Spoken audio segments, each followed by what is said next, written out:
देखो एक्सरसाइज 1.1 का क्वेश्चन और फर्स्ट दिया है, which of the following are set, justify your answer. हम लोग बताना है कि इनमें से कौन से सेट है, ठीक है ना। क्वेश्चन फर्स्ट में दिया है 7 क्वेश्चन और जस्टिफाई भी करना है आंसर का, ठीक है। तो देखो सेट कौन होता है, सेट का डिफिनेशन याद है। देखो सेट किसे कहते हैं, तो वह एलिमेंट का वैसा कलेक्शन जो वेल डिफाइन हो। कैसा हो जी, वेल डिफाइन हो, यानी वो पर्सन टू पर्सन नहीं चेंज हो, उसे हम लोग क्या कहते हैं, सेट कहते हैं, उसे ही ना सेट कहते हैं। देखो फर्स्ट का पहला क्वेश्चन है, the collection of all the month of a year beginning with the letter J. देखो 1 ईयर में जितने भी मंथ है किससे, तो जे से स्टार्ट होने वाले, उनका कलेक्शन बताना है कि उनका कलेक्शन सेट होगा कि नहीं, यही ना बताना है। तो देखो तो we are sure that the element this collection are January, June and July. हम लोग जानते हैं कि 1 ईयर में कौन कौन मंथ आते हैं जिनका स्टार्टिंग वर्ड जे है जी, जनवरी, जून और जुलाई, यही ना है। क्या इनके अलावा 1 ईयर में कोई और मंथ होता है जो जे से स्टार्ट हो, नहीं ना। यानी किसी भी पर्सन से, अगर हम लोग किसी भी पर्सन से पूछेंगे कि 1 ईयर में वैसे मंथ का नेम बताइए जो जे से स्टार्ट होता है, तो प्रत्येक पर्सन क्या बताया, जनवरी, जून, जुलाई, यही ना बताएगा। यानी ये प्रत्येक पर्सन के लिए क्या है, ये फिक्स है ना। यानी ये कलेक्शन क्या है, वेल डिफाइंड है। तो यही लिखे हैं, so this collection well defined. तो ये कलेक्शन जो है जनवरी, जून, जुलाई, ये क्या है, वेल डिफाइंड है। वेल डिफाइंड है ना, और जब ये वेल डिफाइंड है तो ये क्या होगा, सेट होगा ना। तो hence it is a set, यह क्या है, सेट है। देखो क्वेश्चन नंबर 2 में दिया है, the collection of 10 most talented writer of India. बताओ तो इंडिया या 10 मोस्ट टैलेंटेड राइटर, तो किसी पर्सन के अनुसार कोई और हो सकता है, मोस्ट टैलेंटेड हो सकता है ना। यानी देखो ये अलग अलग पर्सन के हिसाब से मोस्ट टैलेंटेड राइटर अलग अलग हो सकते हैं ना। यानी इसका जो कलेक्शन आएगा वेल डिफाइंड नहीं आएगा, क्योंकि किसी के हिसाब से कोई और मोस्ट टैलेंटेड राइटर होगा और किसी के हिसाब से कोई और होगा ना। तो यही लिखें, as collection of 10 most talented writer of India में vary from person to person. यानी ये पर्सन टू पर्सन पर डिपेंड करता है, किसके अनुसार कौन मोस्ट टैलेंटेड राइटर है, ठीक है ना। किसी को Rabindranath Tagore most talented writer लगेंगे, तो किसी को मुंशी प्रेमचंद्र, यानी अलग अलग पर्सन के लिए अलग अलग टैलेंटेड राइटर होंगे ना। तो क्या ये कलेक्शन वेल डिफाइंड है, वेल डिफाइंड नहीं है, क्योंकि ये पर्सन टू पर्सन चेंज होते रहेगा। तो सो it is not a well defined collection, तो यह वेल डिफाइंड कलेक्शन नहीं है। Hence it is not a set, तो ये सेट नहीं होगा। देखो थर्ड में दिया है, a team of 11 best cricket batsman of the world. बताओ तो वर्ल्ड के 11 बेस्ट बैट्समैन बताना है कि वर्ल्ड के कौन 11 बेस्ट बैट्समैन है, ठीक है ना। देखो ये भी क्या चीज़ पे वेरी करेगा, पर्सन टू पर्सन पे वेरी करेगा। किसी को वर्ल्ड का सबसे बेस्ट बैट्समैन विराट कोहली लगेगा, तो किसी को MS धोनी लगेगा। ये भी किस पे डिपेंड करता है, पर्सन टू पर्सन पे। यानी ये भी वेल डिफाइंड कलेक्शन नहीं ना होगा।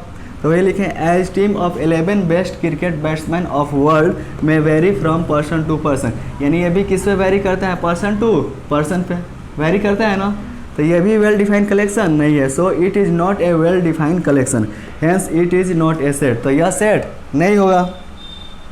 देखो 4 नंबर क्वेश्चन में दिया, the collection of all boys in your class. मान लो योर क्लास, मान लो तुम्हारे क्लास में टोटल बॉयज़ का जो कलेक्शन है वो सेट होगा कि नहीं। तो बताओ तो मान लो तुम्हारा जो क्लास है उस क्लास में जो भी बॉयज़ होंगे वो फिक्स होंगे ना। वो कोई भी आएगा तो बोलेगा ना कि हाँ भाई ये पर्सन तुम्हारे क्लास में बॉयज़ है, यानी ये सबके लिए सेम रहेगा। तो ये कैसा कलेक्शन है जी, वेल डिफाइंड है ना। तो वही लिखा है, we can make the collection of all boy in our class because anybody can definitely identify a boy who belongs to this class. यानी इस क्लास से कौन कौन बॉयज़ बिलोंग्स करता है ये कोई भी पर्सन बता सकता है ना। तो ये वेल डिफाइंड कलेक्शन है, इसलिए यह भी सेट है, hence this is a set. कोई दिक्कत है। देखो 5 नंबर क्वेश्चन में दिया, the collection of all natural number less than 100। बताओ तो हम लोग बताना है कि the collection of all natural number less than 100 कहाँ से जी, लेस देन 100 से लेस देन कि सारे नेचुरल नंबर। तो 100 से लेस देन जो भी नेचुरल नंबर का कलेक्शन लिखना होगा तो किस से, 100 से लेस देन ना। तो 100 से लेस देन नेचुरल नंबर का कलेक्शन लिख लेंगे, कहाँ से स्टार्ट होगा, 1 से 1 2 3 4 ये कहाँ तक जाएगा, लास्ट 99 तक जाएगा ना। तो बताओ तो ये कलेक्शन हम लोगों को कैसा मिल रहा है, वेल डिफाइंड कलेक्शन मिल रहा है ना। कि इसमें हम लोगों को मालूम है कि 1 से स्टार्ट होगा और जाए कहाँ पे ख़त्म होगा, 99 पे। किसी भी पर्सन से हम लोग बोलेंगे कि नेचुरल नंबर का कलेक्शन लिखिए जो लेस देन 100 से हो, तो वर्ल्ड का प्रत्येक पर्सन 1 से लेकर कहाँ तक लिखेगा, 99 तक लिखेगा। यानी ये कलेक्शन कैसा हो रहा है, वेल डिफाइन हो रहा है ना। जब ये कलेक्शन वेल डिफाइन है तो ये क्या होगा, सेट होगा। समझ में आया। देखो 6 नंबर क्वेश्चन में दिया है कि a collection of novel written by the writer Munshi Premchand. बताओ तो जो मुंशी प्रेमचंद राइटर है ना, जो मुंशी प्रेमचंद राइटर है तो जो भी नोवेल लिखे होंगे तो उनका एक कलेक्शन होगा ना जी, कि अपने पूरे लाइफ में मान लो 10 नोवेल लिखे हैं, 20 नोवेल लिखे हैं, जितना भी नोवेल लिखे होंगे उनका एक कलेक्शन होगा ना। तो जब कलेक्शन मालूम है कि हाँ भाई मुंशी प्रेमचंद टोटल 20 नोवेल लिखे हैं, तो अभी तो मुंशी प्रेमचंद है नहीं ना है, तो जब 20 नोवेल लिख दिए हैं तो अब मुंशी प्रेमचंद द्वारा लिखा गया नोवेल में क्या कोई चेंजिंग आएगा? नहीं आएगा, क्योंकि अब वो इस दुनिया में नहीं है। तो ये 20 क्या है? वेल डिफाइन है ना, ये फिक्स है ना। अब ये कोई भी पर्सन ये नहीं बोल पाएगा कि हाँ भाई मुंशी प्रेमचंद के द्वारा लिखा गया अब नोवेल। मान लो अगले साल पूछेंगे कि मुंशी प्रेमचंद कितने नोवेल लिखे हैं, तो कोई ये नहीं हुआ कि बोल देगा 22 लिखे हैं। जब 20 लिखे हैं तो कितना होगा? 20 होगा। ये क्या है? वेल डिफाइंड है, वेल डिफाइंड कलेक्शन है ना, तो ये भी क्या होगा? सेट होगा। तो वही लिखे here all the collection can be define easily. 6 में दिया है a collection of novel written by writer Munshi Premchand. तो देखो ये तो समझा ही चुके हैं कि जो मुंशी प्रेमचंद जो भी नोवेल लिखे होंगे वो क्या होगा जी? फिक्स होगा, वो कभी चेंज नहीं होगा। तो ये भी कैसा है? कलेक्शन होगा, वेल डिफाइंड कलेक्शन होगा। तो ये क्या होगा? सेट होगा, इसमें तो कोई दिक्कत है नहीं। देखो 7 नंबर क्वेश्चन में दिया हुआ है the collection of all even integers. बताओ जितने भी इवन इंटीजर्स हैं, तो इवन इंटीजर्स कितने? इनफाइनाइट है।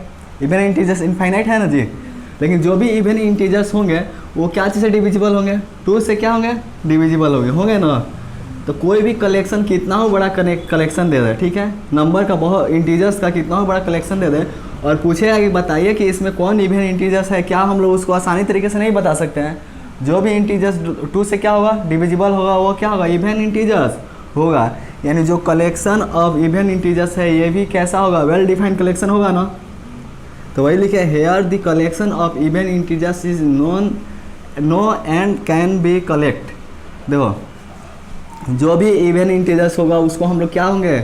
उसको हम लोग जानते होंगे ना, क्योंकि हम लोग कोई भी इंटीजर्स देखेंगे और देखो 1 2 3 4 5 6 ये इंटीजर्स है, ठीक है ना। इसमें इवन और ऑड दोनों है ना इंटीजर्स। कोई इसमें पूछे इवन इंटीजर्स कौन है, तो इसमें कौन होगा? 2 होगा, 4 होगा, 6 होगा। क्यों इंटीजर्स होगा जी? इवन, क्योंकि ये क्या है? 2 से डिविजिबल है ना, 2 से डिविजिबल। तो ऐसे ही बहुत बड़ा कलेक्शन, कितना हो बड़ा तुमको कलेक्शन मिल जाए इवन इंटीजर्स का, इवन और ऑड दोनों मिक्स करके दे दिया जाएगा और पूछा जाएगा कि इसमें कौन इवन इंटीजर्स है, तो हम लोग बता नहीं सकते हैं। उसका कलेक्शन बना लेंगे ना अपना कलेक्शन, यानी वो उसका कलेक्शन क्या आएगा? वेल डिफाइन आएगा। जब वेल डिफाइन आएगा so it is well defined collection because this can not be change by person to person. यानी अगर हम लोग बोल दें कि 2 भाई इवन इंटीजर्स है, 4 इवन इंटीजर्स है, 6 इवन इंटीजर्स है, किसी और भी पर्सन से पूछेंगे तो वो भी 2 4 और 6 को ही बोलेगा इवन इंटीजर्स, ना कि 1 3 और 5 को नहीं ना बोलेगा। किसको बोलेगा? 2 4 6। यानी ये पर्सन टू पर्सन इंटीजर्स कभी भी चेंज नहीं हुआ, इवन इंटीजर्स नहीं ना चेंज होगा, ये हमेशा फिक्स रहेगा ना। तो ऐसे कलेक्शन को ही क्या बोलते हैं? वेल डिफाइंड कलेक्शन बोलते हैं। इसलिए यह क्या होगा? सेट होगा। Hence it is a set. समझ में आया? देखो क्वेश्चन नंबर 8 में दिया the collection of question in this chapter. मान लो इस चैप्टर में जो हम लोग चैप्टर पढ़ रहे हैं 1.1, तो इस 1.1 चैप्टर में जो भी क्वेश्चन है कलेक्शन है क्या वो वेल डिफाइन नहीं है?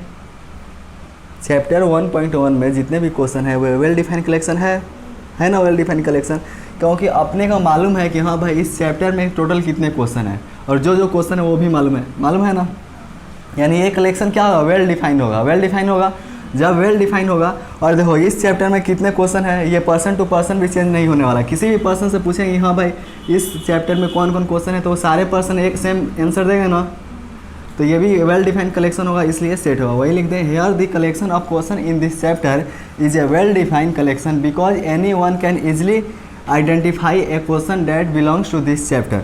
यानी किसी से भी अगर पूछेंगे लो तो वो आसानी से आइडेंटिफाई कर सकता है कि हाँ भाई ये कौन से क्वेश्चन इस चैप्टर से बिलोंग्स कर रहा, आइडेंटिफाई कर सकता है। तो ये क्या होगा? सेट होगा ना। देखो क्वेश्चन नंबर 9 में दिया है a collection of most dangerous animal of the world. बताओ तो इस वर्ल्ड के मोस्ट डेंजरस एनिमल कौन से हैं? देखो किसी को मान लो स्नैक से डर लगता हो, किसी को लगता है ना, कोई अपने हाथ से स्नैक पकड़ता है ना। तो देखो ये अलग अलग पर्सन के लिए ये जो मोस्ट डेंजरस वर्ड है ना, ये क्लियर नहीं है कि हाँ भाई ये डेंजर वर्ड किसके लिए क्या है। अलग अलग पर्सन के लिए ये चेंज हो जाएगा। किसी को लायन से डर लगता होगा तो किसी को एलिफेंट से डर लगता होगा, अलग अलग पर्सन के लिए चेंज होगा ना। तो वही लिखे हैं the term most dangerous is not a clear term. ये जो डेंजरस वर्ड है ना, ये क्लियर टर्म नहीं है कि प्रत्येक पर्सन के लिए डेंजरस वर्ड मतलब सब पे ये सूट नहीं करेगा। हाँ भाई, किसी को लायन से डर लगता है, किसी को लायन से डर नहीं लगता है, तो वेल डिफाइंड नहीं है। एन एनिमल में be most dangerous to one person and may not be for other. मान लो कोई एनिमल किसी के लिए डेंजरस हो, किसी के लिए डेंजरस नहीं हो सकता है ना। तो वेल डिफाइन ये कलेक्शन नहीं हो रहा है, इसलिए hence it is a not a set. तो ये सेट नहीं है, कोई दिक्कत, नोट करो।